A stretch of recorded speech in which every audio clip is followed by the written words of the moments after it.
Hey everybody, here we are with this week's market snapshot. What's happened in the last 7 days here in Northern Virginia in under 5 minutes. And go. All right, ladies and gentlemen, that squiggly orange line is your buyer activity. That is the number of buyers that put offers or got under contract in the last 7 days. That's right. The blue line is the inventory, right? That's the sellers. That's the new homes that were listed and came to market. So That's right. let's get into all that. What does it mean? It'll be so exciting. Just okay. Actually, it's less exciting. Well, you know what? It's a change. It's a change. Yeah, it's exciting for buyers. Well, they're not doing anything. I know. That's the problem. That's what happens when nobody does anything. Nobody does anything. It's like, what is even going on? So we've been talking over the last several weeks about how the buyer activity was starting to cool down. Yeah. And we postulated it was for school. It was the July 4th weekend. Yeah. Well, last week it was the first week after July 4th, and buyer activity decreased yet again. Like you guys were supposed to be out there. Yeah. Crazy. Buying the houses that were coming to market, right. Because we have had more listings, right? Yeah. And they're not. No, actually, listings went down too. Yeah, so it's like the whole. Down too? Yeah, so I don't know if people are still traveling. I don't know what's going on. Maybe we have a new trend starting to form. That's why we do these market reports every 7 days, because then we can pick up on what's happening in the market. Yeah. Because here's the key. What's the key? The key is this could totally reverse and switch, and market activity could shoot right back up next week. But you know what? But you know what? As a buyer, you had an opportunity this week. So did you say had? Have. If it shoots up next week. She said that. So you had it and you missed your chance. And now it's gonna suck. If you don't do anything this week.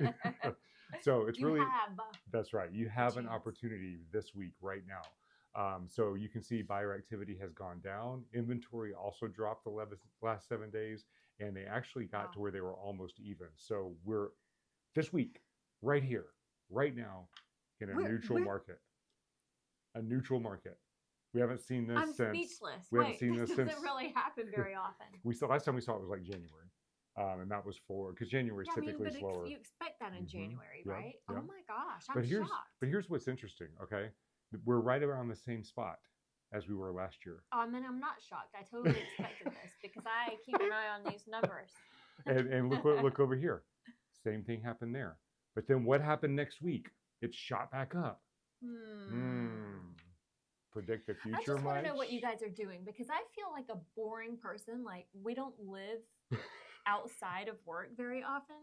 So if you guys would like tell me what you're doing. Like, where are you going? What's going on around here? I've never had FOMO, but I might. I think we're missing something. See if I could get some FOMO, so that I'll have a more interesting life. So what have you guys been doing? I mean, we did see a movie. That was a good movie. I want to go see. All right, we're approaching 5 minutes. Right. Okay. All right. So long story short, buyers. It's a good opportunity for you to get out there. Sellers, there's still buyers for the market. If you are pricing your property appropriately for its condition, it's still getting multiple offers. But if you're just throwing a property on the market and haphazardly throwing a price right now, they're sitting. But let me take this opportunity to say, the buyers of their own accord aren't out there. So you definitely want to work with buyers agents if you're a seller, because we're the ones out there watching it, and where they're like doing whatever cool shit they're doing. We're the ones saying, hey, this just came on the market. Yeah. So we're bringing them back in. Yeah, that's a very good point. Okay. Yeah. If you have any questions, let us know. Let's talk about your case individually so we can figure out what's best for you. That's right. And don't forget to tell me the cool things to do around here. That's right, please. All right, we'll see you guys on next week's report. Bye.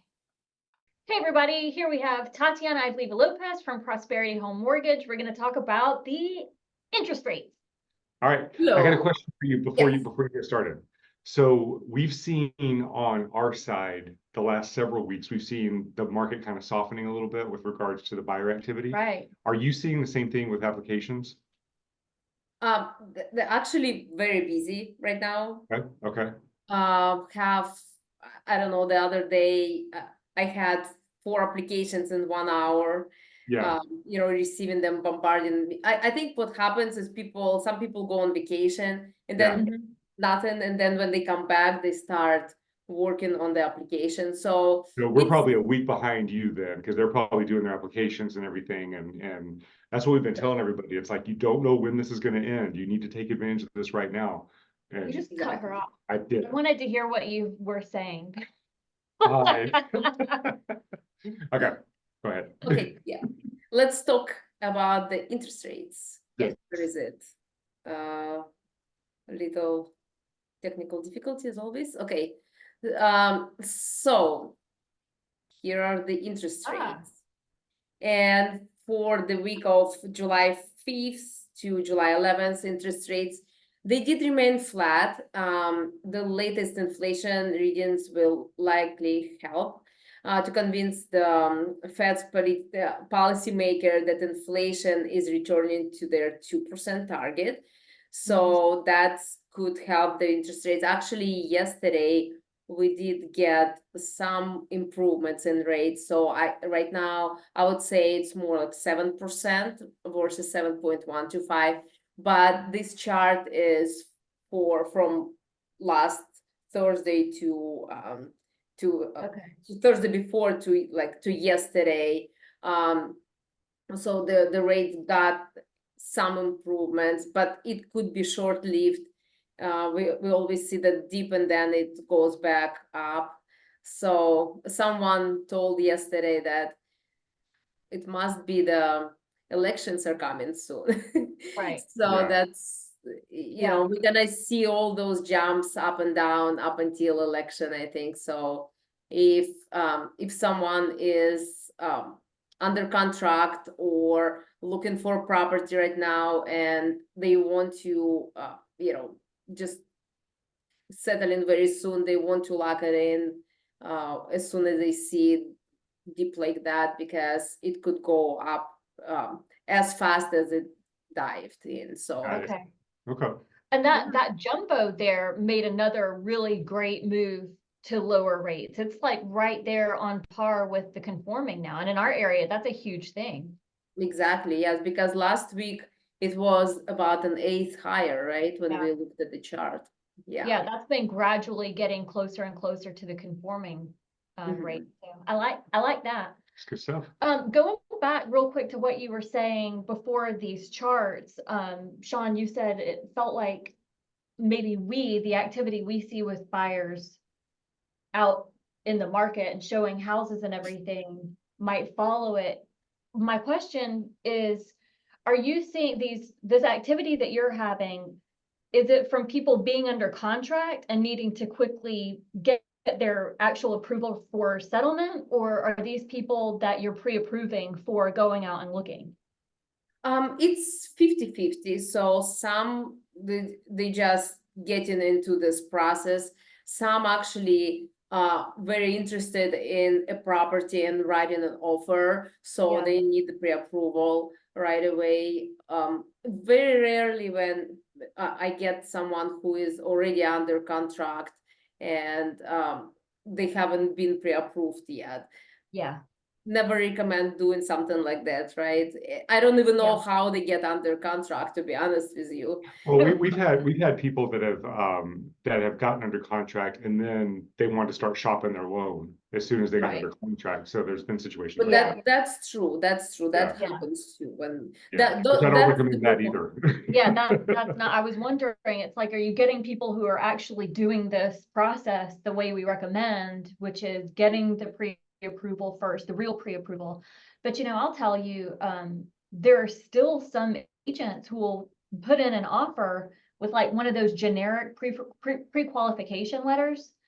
And then they might as well be going ahead and starting the whole process new, because we all know that's not really worth anything, but that's good to know. That's a really good, before I said anything on interest rates, anything else on that, or what we're talking about?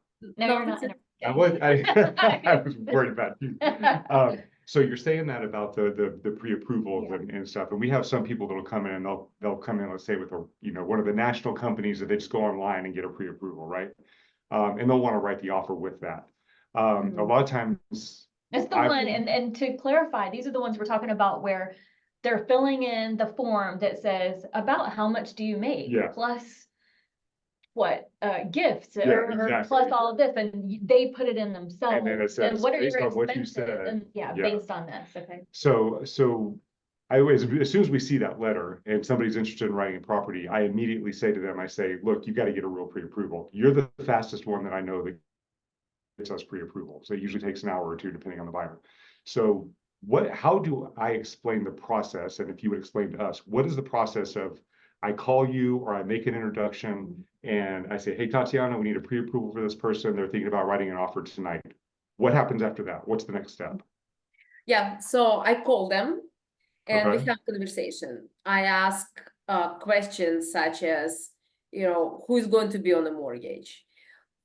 How do you get paid? Are you self-employed or you're on W-2? Because that gives me an idea what documentations I need to ask for and how long it might take to process everything, right? So if someone is on self-employed, I would need 2 years of tax returns. If someone on the W-2, I also ask, do you just get a base pay? Do you have variable income like hourly, or you get bonus, commission, overtime? If they get bonus, commission, overtime, have you been receiving it for 2 years? I want to see maybe year and pay stub for previous years, like December 23, December 22, because pay stubs break down year to date income, base, bonus, so on. So then I ask for those documentations, and then I can calculate income precisely, because base is base, right? But then when you have bonus, 1 year it's one amount, another year is different amount. So I need to combine them and average over 24 months. So when I ask those questions, I know exactly what to ask from them, and I ask them from the very beginning, so they'll send it to me right away, and it's actually speeds up the process. I ask how much money they have available, where the money going to be coming from, do they already have the money, or expecting a gift, or expecting money coming in, how much money they want to spend. So that's important question. You might have $1 million in your account, but you want to spend only 80,000, right? So we don't want to deplete all your assets. If you want to spend only 80 grand, that's the amount I'm putting down, because that's the criteria that I'm going to be using for you. Ask what monthly payment is going to be good for them, because another thing, we don't want someone to be house poor and have eat 3 times a week instead of 3 times a day after they get this house. So this is something that is important for me to know. And obviously, if there is already property that they interested in, I ask for the property address, how much you're going to offer. Yeah. Okay. So then I either take their information over the phone, like personal information, date of birth, name, social, 2 years of address, 2 years of employment information, and what money, in what accounts they have money, and how much, things like that. Or they fill it out online, exactly the same information. Your And loan then application, your online application, is that my online application, they could do either way. Okay. So I think online application is a little bit more in depth. If we are in a hurry, I'll just take information over the phone real fast, and that's it. So they send me, I tell them exactly what documentations I need. They email it to me, or they upload it to the portal that they create when they do the application. So it's all secure. I take a look, I calculate income, I run their credit. If it's conventional loan, I can first just do a soft pull. If it's a government program, they don't allow that, so I do the hard pull and run it through decision engine, give them estimate, tell them this is based on your criteria, this is what these numbers are going to be looking like. Here are a couple of options. Let's talk about, maybe paying discount points, maybe putting more money down, less money down, just different options, paying mortgage insurance, not paying mortgage insurance. And we talk about that, and that's it.